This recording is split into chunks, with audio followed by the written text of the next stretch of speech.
Hello everyone and welcome out to Field to Fork Homestead. Today on the homestead we're going to be smoke curing our hams, and I'm going to explain a little bit about this. So we killed a hog last Saturday. Last Saturday. So Saturday evening, after it chilled down a little bit and I turned the cooler, we went ahead and quartered our hams up and quartered the hog up and got our hams and our pork chops, and we brought them in that evening and we brined those in a salt cure brine, and we put them in a 5-gallon bucket, and we put the water over top of them, the brine over top of them after we injected them. So I'm gonna go over, because I don't think I did it then, I'm gonna go over what the brine is and the process of doing that. So the brine consists of 1 1/3 cup of kosher salt, 1 tablespoon of curing salt, 1 cup of white sugar, 1 cup of brown sugar. And you put that to 1 gallon of water. So what I did is, in a 5-gallon bucket, I made up 3 gallons of that mixture. So you put those ingredients to every gallon of water. I made up 3 gallons in buckets. And I made 3 buckets of it. So anyway, I made a large quantity of brine, but that's the recipe for 1 gallon of water. All right, and you take I've got one here somewhere. I don't know where my syringe is at. It's put up over here. Where's it at? Over there. Well, anyway, it's like a turkey syringe injector, and you inject that ham and pork chops all over it. You're just and you're injecting a turkey. And after you do that, you put your ham down in the bucket, or your pork chops, your rack of pork chops, and you take that bucket of brine and you put the brine over top of the meat. And you let that sit in the refrigerator for 7 days. You can let it go a little longer, but you don't want to let it go no shorter time. Okay, now, I was telling my buddy Chris about me doing this and how good it was, and he asked me what the curing salt did. So I'm going to read this, and then I'm going to show you the curing salt and read some on that pack. Curing salt prevents dangerous bacterial growth, especially botulism. I'm not sure what that is. Preserves the desirable pink color of meats and imparts a distinct flavor to cured products like bacon, ham, and sausage. It's primarily composed of sodium nitrate and sodium chloride, and is used in minute specification quantities for food safety and quality. Okay, so curing salt is not like regular salt. It's a curing product, and when we first started using this, I'd never used it before until I found this recipe, and we ordered it off Amazon. But if you're around a Rural King, I have found it there in smaller packs. But anyway, we ordered this pack off of Amazon. This is, I think it says Anthony's Premium Pink Curing Salt #1.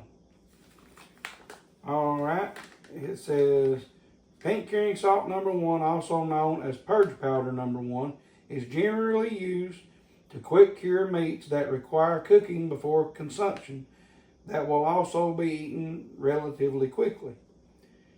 Use Anthony's Curing Salt #1 to preserve and wet cure meats like ham, salami, and sausage, jerky, bacon, fish.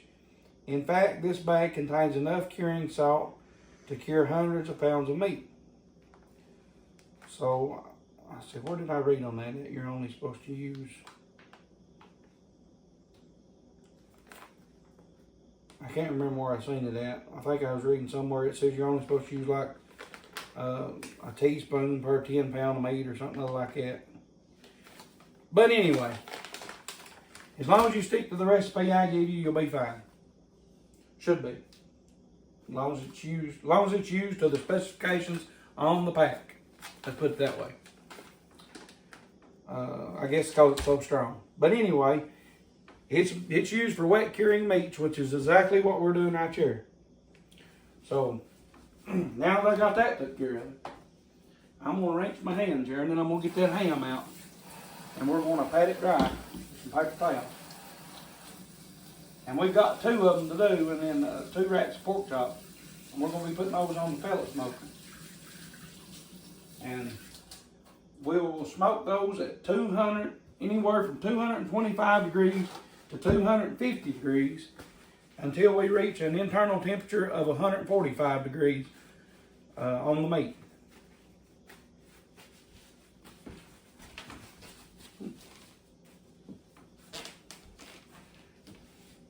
Ooh man, that's cold. If I can get that out of there.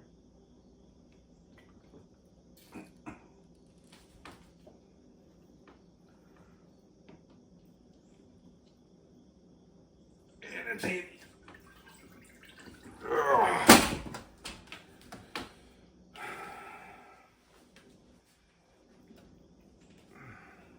As you can see, that's my ham.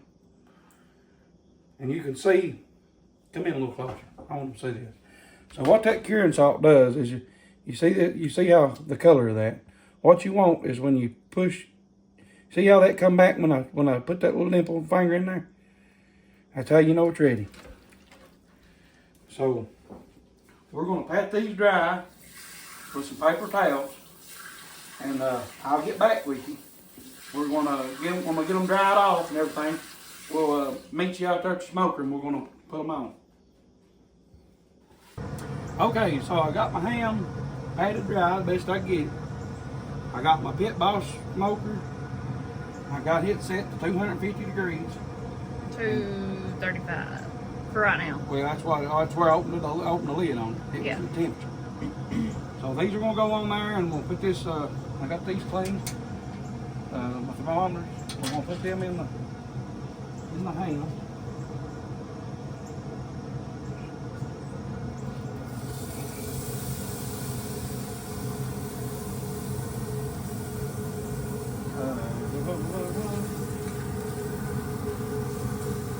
I want to try to get that down next to that bone. Can you?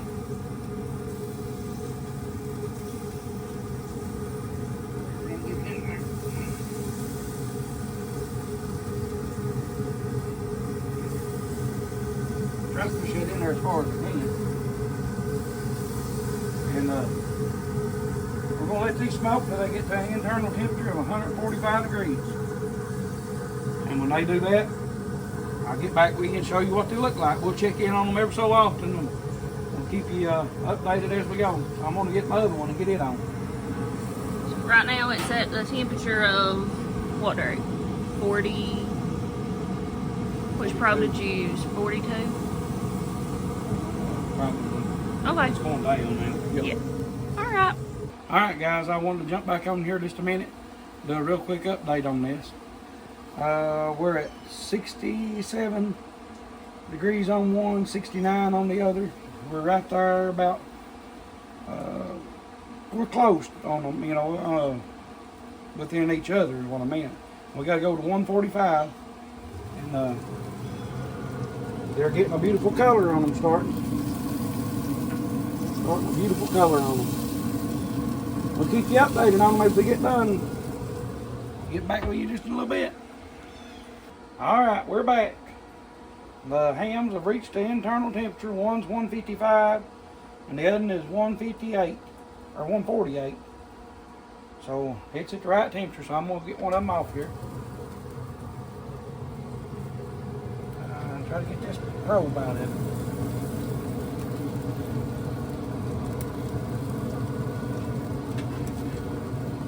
They should be done. They've been on here all day.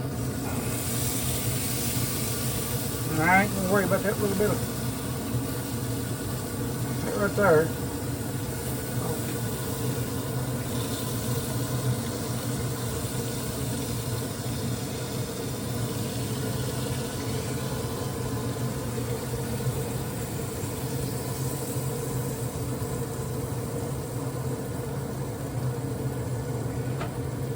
that'll cool, and that'll be ready to slice tomorrow. That'll we let it cool. I'm gonna go ahead and get this roll out of this and get it off here as well. And then I'm gonna put the pork chops on here. And I'm gonna leave it right there dry. Here in a minute. So anyway, there you have it, the country ham. Now they ain't nothing no better once you get that sliced. You still have to fry it. It's just cured, wet cured. And when you slice it, you just put it in a pan and fry it like you do pork chop or anything else. And it'll be done for the most part. It's still like it just a little bit. Enough, you still have to fry it. It ain't completely done. It's just, it's semi-done, I guess you'd say. So there you have it. We'll get back with you. All right, we're back. I've got the pork chops done. I done them real late last night, and the hams is done. And I've already sliced a couple pieces. I got my saw clean, and that brown stuff, right, you know, that on the saw, that's just from the pork chop. But overlook this saw, it's a little loud. I'm gonna cut a piece here and let you look, see what it looks like.